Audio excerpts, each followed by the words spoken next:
Have you ever felt like you don't fit in? I don't know about you, but it seems like the older I get, that seems to be the reality.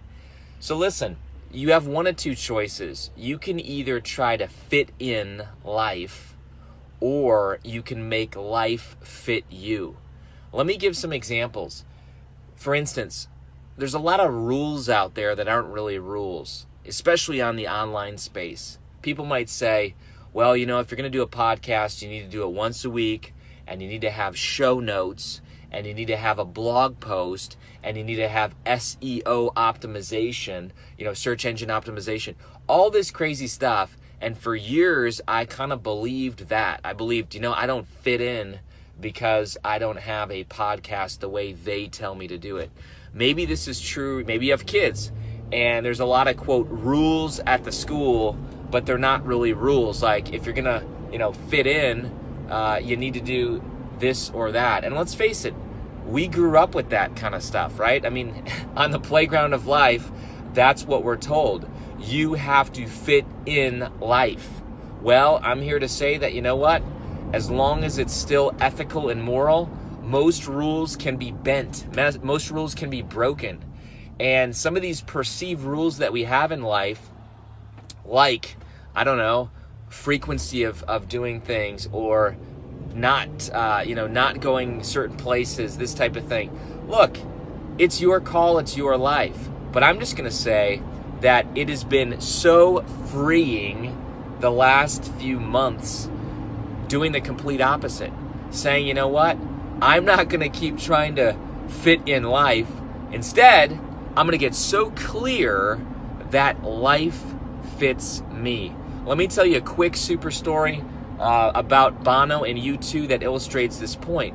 Back in, I believe it was 2001, I believe it was the Elevation Tour, and a major network, let's call it NBC, a major network contacted U2, and they said, hey guys, we're going to pay you a ton of money because you're playing in Boston, and guess what? The NBA Finals are in Boston, and so here's what we're going to do. We're going to pay you a ton of money. We're going to show you on TV screens across the world. Everyone's watching the NBA Finals. And here's what we're going to do. At halftime, we're going to cut over to you, and we're going to tell you to go, and then you're going to go. And how would you like that? Ton of money, ton of exposure.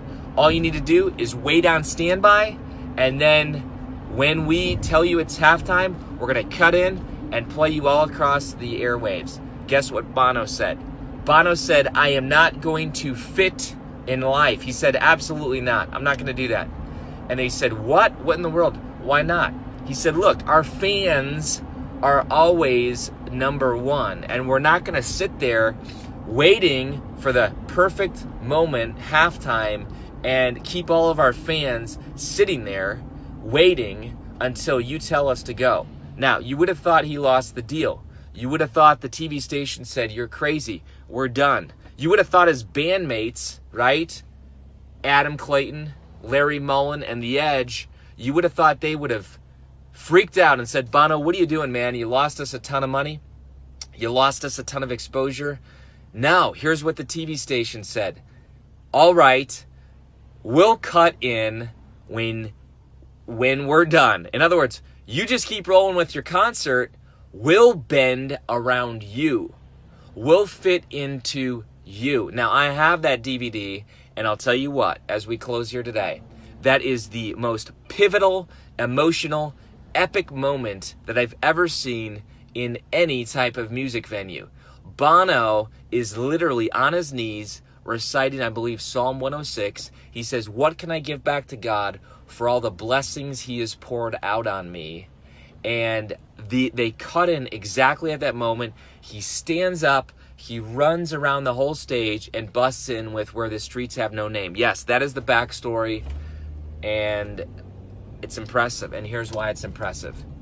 Because clarity attracts and confusion repels. If you are clear with what you want in life, if you are clear with where you're going and what your values are and what you're not willing to compromise on, trust me, the world, the life, will start fitting you and not the other way around. This is Kary Oberbrunner. Be a soul on fire today.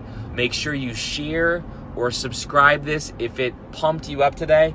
Look, if you disagree, post that too. Share comments below. And hey, let's start making life fit us. Not in an arrogant way, but in a way that says, you know what, I'm not going to play the petty rules of life and play small and play safe. The world needs you to be unleashed. The world needs you to be ignited. We'll see ya.